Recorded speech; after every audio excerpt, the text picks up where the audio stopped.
Hello Matriculants, so today we'll be doing the poem An African Elegy by Ben Okri. I hope you enjoy it and let's get into it. We are the miracles that God made to taste the bitter fruit of time. We are precious and one day our suffering will turn into the wonders of the earth. There are things that burn me now, which turn golden when I'm happy. Do you see the mystery of our pain? That we wear poverty and are able to sing and dream sweet things, and that we never curse the air when it is warm, or the fruit when it tastes so good, or the lights that bounce gently on the waters. We bless things even in our pain. We bless them in silence. That is why our music is so sweet. It makes the air remember. There are secret miracles at work that only time will bring forth. I too have heard the dead singing, and they tell me that this life is good. They tell me to live it gently, with fire, and always with hope. There is wonder here, and there is surprise. In everything the unseen moves. The ocean is full of songs. The sky is not an enemy. Destiny is our friend. So, to get into the title of the poem, An African Elegy, the word African tells us this is going to be some form of African background or African theme. The word elegy tells us this is some form of commemoration, some form of dedication to somebody that has passed on. Lines 1. We are the miracles that God made. So, firstly, we've got a metaphor here. Africans are being compared to miracles made by God. The we are those of Africa, people that live in Africa, and look at how he identifies those about whom he is writing. It could be those that are dead or those that are left behind. Remember, this is an elegy. Line 2, to taste the bitter fruit of time. So over here we've got personification, time, and it's written with a capital letter. So firstly, when words are writing in caps and it is not at the beginning of a sentence or a proper noun, it's usually to emphasize its importance. So time is also compared to bitter fruit, God's miracles that must suffer. So you'd ask the question, why must God's miracles suffer? There's obviously a reason that is unknown, and he believes that African people that are suffering were made to suffer, maybe for some kind of bigger picture or reason yet to be discovered. Line 3, we are precious. So here again, the we in line 1 as well as here is referring to Africa's people. Line 4, and one day our suffering will turn into the wonders of the earth. So suffering will turn and will end. It is not infinite, there is a cap on it, and when it ends, those who have endured it will be strengthened and be regarded as wonders. So there is hope over here. Will turn into the wonders of the earth. So look at the juxtaposition. What is a juxtaposition? It's two things being placed together with contrasting effects. So the contrasting effects over here is miracles, and then bitter fruit, precious, and then suffering. Wonders of the earth as well. What is the effect of this? The perception of the sufferer and the miracle of God must be examined. Our reality is perception and it is our truth. So usually when we are going through a trial, it usually makes us stronger in character, makes us wiser, and it's usually a lesson to be learned. So he is making the contrast about the lesson to be learned or the sacrifice to be made compared to the beauty and the value of the people of Africa. There's also between lines 2 and 4 a paradox, that of the loving God. The theme is pursued in the next 3 lines to drive home the point being made that a loving God is the creator and that our suffering will come to an end. In stanza 2, line 5 and 6, there are things that burn me now, which turn golden when I am happy. So things that upset us when we are in a bad place or a bad mood is being compared to a burn. like a burn wound. However, it may also bring us joy and seem golden when we are happy. So perception dictates reality. How we view a situation is how we are going to act upon it, what becomes our reality. So there's a metaphor here as well. The mood of a going through a trial, the challenge of it, has been compared to a burn. That after maybe when you burn yourself within present tense, it's aina and you feel hurt, but in future, looking back on it, you will think to yourself, was there a lesson to be learned? Okay, whatever caused the burn, I must not do that. So there would be wisdom in going through it and coming out on the other side a stronger individual. The word golden also makes reference, and it's a very popular reference when it comes to African poetry. The word golden refers to Africans' valuable natural mineral. It's a natural resource, which is gold, and I've included a little visual representation just to bring the image vivid in your mind. Do you see the mystery of our pain? So there's a question mark here. So he's asking somebody the question, but he is not asking in order to get an answer. This is a rhetorical question. A rhetorical question basically just means it's a statement made rather to get an answer. So usually when people are sarcastic or they want to get creative with getting their point across, they will ask a question, not necessarily to get an answer, but just to get more creative and bring their point across. The reader has never experienced this type of pain that is being alluded to here. Hence, it is a mystery. God has a plan.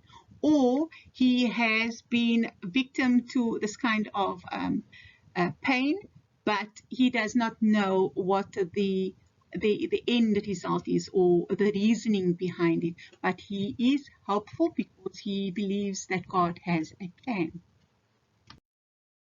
In stanza 3, line 10, and that we, again, pronouns are being emphasized, using the pronoun to encompass the people of Africa, to include them as a whole, and that we never curse the air when it is warm, or line 11 and 12, or the fruit when it tastes so good, or the lights that bounce gently on the waters.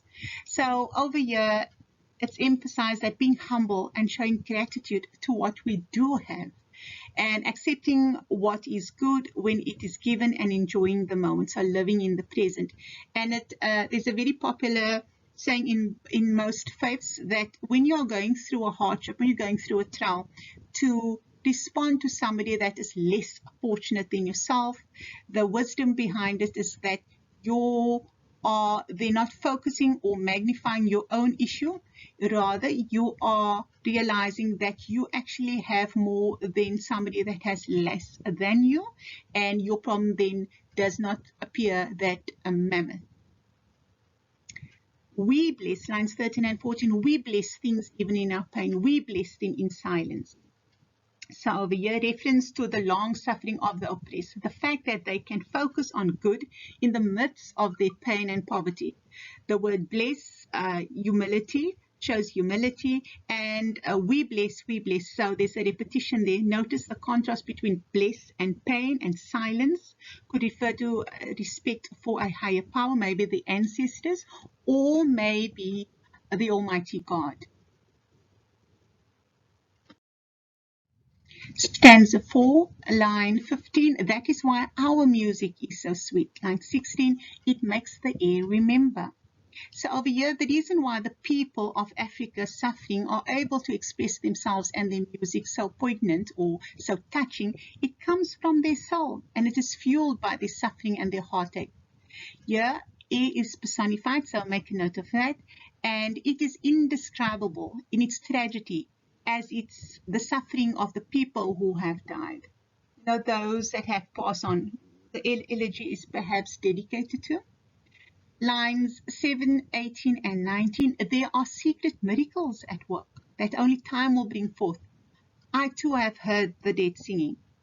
So the phrases secret miracles and time will bring forth, again, time is personified and the letter T is written in caps. So despite the pain, of loss and suffering being experienced, time will heal all wounds, and there are sure to be better times that will come with time.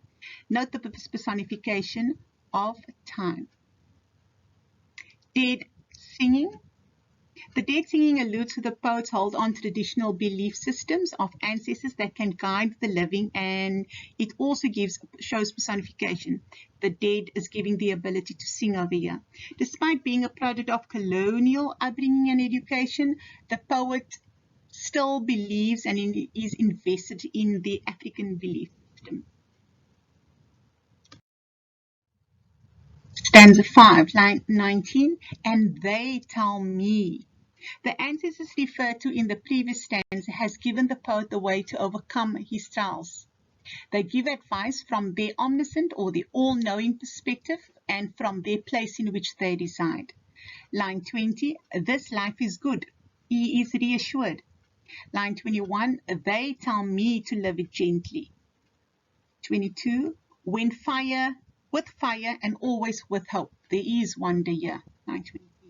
So these three lines, it looks at the advice that is given by his ancestors, and it has positive connotations in the language used.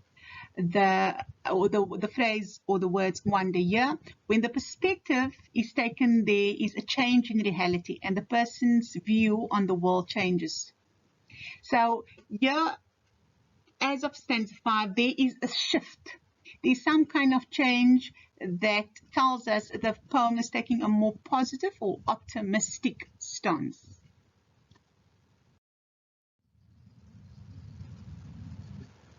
Stanza 6 and lines 25, and there is surprise. So here we've got surprise. It's a positive connotation to surprise. So if you think of a package, a gift that you've been given, you would be excited. You'd be wondering, what is this about? You did not expect it. Line 25, in everything the unseen moves. So the unseen could be God, or it could be a reference to the African ancestors. Lines 26 to 28. The ocean is full of songs. The sky is not an enemy. Destiny is our friend. So the ocean and the sky are both unknown, and often what happens is unseen. However, these unknowns are seen in the positive. The metaphor, please note that ocean is compared to songs. And destiny, in the last line, destiny which have always been seen in a negative is now seen in a positive light. And it's something to look forward to, a definite change in tone. Sky and destiny is personified, as sky is referred to as not being an enemy, and destiny is referred to as being a friend. So in summary, just to recap, the title, it's an African background. The word elegy in the title, a poem of serious reflection, typically a lament, song, or dedication for the dead, a dedication to honor the dead. The tone, there's sadness, hope, and ultimate, there's triumph. The dead are those who are native to Africa and have been killed by influence beyond their kin and control. The death may not be physical, but could be spiritual or cultural, and have occurred because there has been a change in reality and truth. So because there was a shift in perception of how they viewed the trial, the test, the pain that they are going through, there is a sudden change. So it could be an elegy to commemorate or honor the past perception that was perceived, the past beliefs that were held, and it is giving life to a new optimistic and more positive outlook. The poem laments the people, but also it is filled with hope as it ends. Death is a new beginning for those who are left behind. The last stanza, the shift alludes from stanza 5 and is built on in the stanza, and the poem ends on a positive note. The elegy is not the mourning of actual death per se. It is rather the perception of a past view, a past negative, gloomy view, and it gives hope of a brighter future yet to come. As far as imagery is concerned, we looked at African ideology, that is God, ancestors, and mankind. Hope is time, and time is emphasized in natural elements throughout the poem. Africa's natural mineral resource symbolizes wealth, that is the gold, and the themes, African ideology being one with nature, not working against it, not cursing when it is showering or bringing about certain elements, but rather to embrace it. The hope for the future, gratitude for simple things, and trust in a higher power. Continuing with the tone and mood, it is joyful, positive, and optimistic, triumph, celebratory, and mysterious. In general, the tone is optimistic, positive, and full of wonder. In stanza 2, it is joyful amazement. In stanza 3, positive optimism. In stanza 4, joy and mystery. In stanza 6, triumph and celebration. In the final stanza, there is tone of celebration and triumph. And this is a wonderful thing, how the people then view their reality. As far as diction is concerned, the poet is speaking about his African culture. The words, the pronouns we and our, it's referring to the people of Africa. The speaker asks the unique African spirit of the ancestors for answers to his life's paradoxes, his life's trials. He explores the miracle of what being African actually means to him, the endurance to overcome and survive suffering, the ability to find joy and beauty in the midst of pain, a spiritual union with nature